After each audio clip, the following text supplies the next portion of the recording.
ദക്ഷിണേന്ത്യയിലെ ആദ്യ വന്ദേ ഭാരത് ട്രെയിൻ ഉദ്ഘാടനം ചെയ്തുകൊണ്ട് പ്രധാനമന്ത്രി को आगे बढ़ाती हुई। और ये जब पटरी पर वंदे भारत चलती है तो कहीं ना कहीं देश की आर्थिक व्यवस्था की एक मजबूत तस्वीर आप देख सकते हैं। तो वंदे भारत चल पड़ी है, देश की 5वीं दक्षिण भारत की पहली ट्रेन वंदे भारत, जिसे हरी झंडी दिखाई प्रधानमंत्री नरेंद्र मोदी ने। साथ उनके मौजूद थे रेल मंत्री अश्विनी वैष्णव।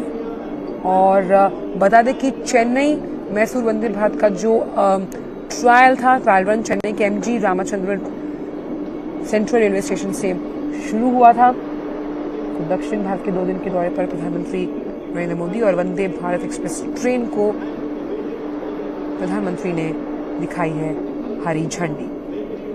यात्रा का एक ऐसा अनुभव जो साफ तौर पर यह दर्शाता है कहीं ना कहीं भारत का कद, जब हम कनेक्टिविटी के लिहाज से बात करते हैं, मॉडर्न ट्रेन्स की बात करते हैं, उसमें लगातार बढ़ता हुआ। और ये जो तमाम वंदे भारत ट्रेन्स हैं जानी जाती हैं अपनी स्पीड के लिए।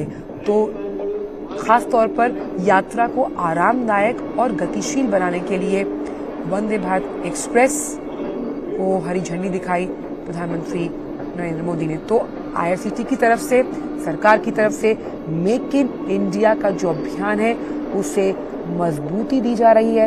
वंदे Bharat train make in India की कामयाबी का एक बेहतरीन उदाहरण है। और वो बेहतरीन उदाहरण इसलिए क्योंकि जब भी हम किसी भी राज्य तक पहुंचने की बात करते हैं, कनेक्टिविटी बहुत बड़ा इशू होता है। तो कनेक्टिविटी के लिहाज से इस तरह की ट्रेन जो है जिसे सौंपा गया है बेंगलुरु की जनता को, वो सबसे अहम। तो वंदे भारत ट्रेन देश की जो पहली थी वो 15 फरवरी को चलाई गई थी दिल्ली कानपुर वाराणसी के रूट पर, और ये 5वीं है जिसे प्रधानमंत्री ने झंडी दिखाई है। और मेक इन इंडिया कामयाबी का एक बेहतरीन उदाहरण चेन्नई मैसूर वंदे भारत का ट्रायल रन जो था, मैंने आपको बताया कि चेन्नई के MG Ramachandran station railway station से शुरू हुआ। इसका जो ट्रायल रन का वीडियो है उसे भी ट्विटर पर पोस्ट किया गया था। तो ये ट्रेन जो है किस तरह से यात्रा के अनुभव को काफी बेहतरीन बनाती है, वो हमने बाकी जो ट्रेन्स चली उनमें देखा। और अब क्योंकि ये 5वीं है तो हम मान सकते हैं कि लगातार आत्मनिर्भरता के साथ मेक इन इंडिया के इस मिशन को और ज्यादा मजबूत करती हुई। और जिस तरह से प्रधानमंत्री ने 15 अगस्त 2021 की अगर बात करें तो लाल किले की प्राचीर से ये ऐलान किया था कि अगले साल तक सरकार की ये योजना है कि 75 शहरों को सेमी हाई स्पीड जो ट्रेन है यानी कि वंदे भारत उससे जोड़ना है। तो उस लिहाज उस क्रम में झंडी दिखाते हुए वंदे भारत एक्सप्रेस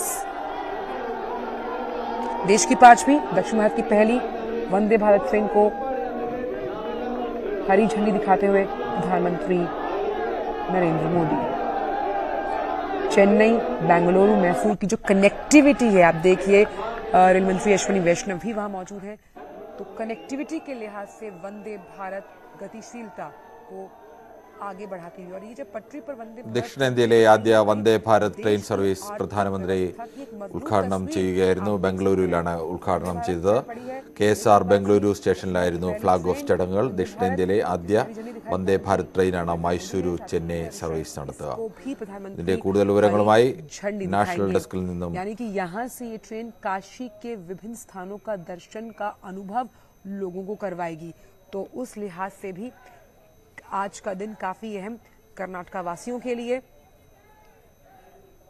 कि कैसे നാഷണൽ ഡെസ്കിൽ നിന്നും നന്ദകുമാറാണ് ചേരുന്നത്. के अंतर्गत നന്ദൻ, എന്താണ് കൂടുതൽ വിവരങ്ങൾ? और ये കിരൺ, എന്തായാലും ഇന്ത്യയിലെ 5ാമത്തെ വന്ദേ ഭാരത് എക്സ്പ്രസും അതോടൊപ്പം തന്നെ ദക്ഷിണേന്ത്യയിലെ ആദ്യ വന്ദേ ഭാരത് എക്സ്പ്രസ് ട്രെയിന്റെയും ഉദ്ഘാടനമാണ് ഇപ്പോൾ പ്രധാനമന്ത്രി നരേന്ദ്രമോദി നിർവഹിച്ചത്. എക്സ്പ്രസ് ട്രെയിനിന്റെ ഉദ്ഘാടനവും ആദ്യ സർവീസിന്റെയും ഫ്ളാഗ് ഓഫ് ആയിരുന്നു പ്രധാനമന്ത്രി നരേന്ദ്രമോദി KSR ബാംഗ്ലൂർ റെയിൽവേ സ്റ്റേഷനിൽ നടന്ന ചടങ്ങിൽ നിർവഹിച്ചത്. എന്തായാലും രാവിലെ 10 മണിയോടെയായിരുന്നു ഈ ഒരു ചടങ്ങ് നടന്നത്. ബാംഗ്ലൂർ KSR സ്റ്റേഷനിൽ അതിവിപുലമായ ചടങ്ങിലാണ് ഈ ഒരു വന്ദേ ഭാരത് എക്സ്പ്രസിന്റെ ഫ്ളാഗ് ഓഫ് പ്രധാനമന്ത്രി നരേന്ദ്രമോദി നിർവഹിച്ചത്. സാധാരണഗതിയിൽ തന്നെ ചെന്നൈയിൽ നിന്ന് മൈസൂരിലേക്ക് 7 മണിക്കൂർ വരെ എടുക്കാറുണ്ട്. പ്രത്യേകിച്ച് 500 കിലോമീറ്ററിലധികം യാത്ര ചെയ്തു വേണം, 7 മണിക്കൂറിലധികം ഉള്ള ഒരു യാത്രയുണ്ട്. പക്ഷേ ഈ വന്ദേ ഭാരത് എക്സ്പ്രസ് വന്നത് മൂലം ഏകദേശം ഈ ആദ്യഘട്ടമായി 6.5 മണിക്കൂറിലും നമുക്ക് ഈ ചെന്നൈയിൽ നിന്ന് മൈസൂരിലേക്ക് എത്താനും സാധിക്കും. പിന്നീട് വരും മാസങ്ങളിൽ പ്ലാറ്റ്ഫോമിലും അതോടൊപ്പം തന്നെ ട്രാക്കുകളിലും നവീകരണം നടത്തിയും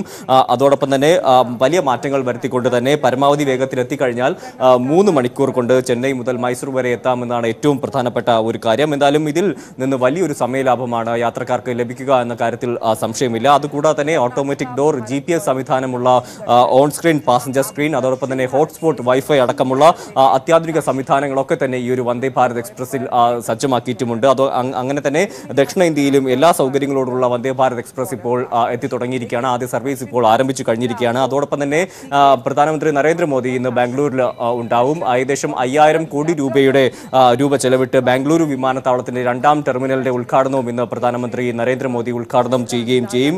അതിനുശേഷം ഗംബൌഡയുടെ ഒരു വെങ്കല പ്രതിമയുടെ അനാച്ഛാദനവും അദ്ദേഹം ഇന്ന് ബാംഗ്ലൂരിൽ നടത്തുകയും ചെയ്യും. അതിനുശേഷമായിരിക്കും തെരഞ്ഞെടുപ്പ് പ്രചരണത്തിന്റെ ഭാഗമായി BJPയുടെ ഒരു പൊതുപരിപാടിയിലും അദ്ദേഹം പങ്കെടുക്കുമെന്ന് പ്രധാനമന്ത്രിയുടെ ഓഫീസ് അറിയിച്ചിരിക്കുകയാണ്. എന്തായാലും ഇതിനുശേഷം തെലങ്കാനയിലേക്കും ആന്ധ്രയിലേക്കും ഇന്ന് തന്നെ പ്രധാനമന്ത്രി നരേന്ദ്രമോദി തിരിക്കുകയും ചെയ്യും. ഇരു സംസ്ഥാനങ്ങളിലെയും ഒട്ടനവധി വികസന പദ്ധതികളും അദ്ദേഹം ഉദ്ഘാടനം ചെയ്യുകയും ചെയ്യും. അതോടൊപ്പം തന്നെ തെലങ്കാനയിലും തെരഞ്ഞെടുപ്പിന് മുന്നോടിയായി 1 ലക്ഷം പ്രവർത്തകരെ ഉൾക്കൊള്ളിച്ചുകൊണ്ടുള്ള പ്രചാരണ പരിപാടികൾക്ക് അദ്ദേഹം തുടക്കം കുറിക്കുകയും ചെയ്യും. കിരൺ.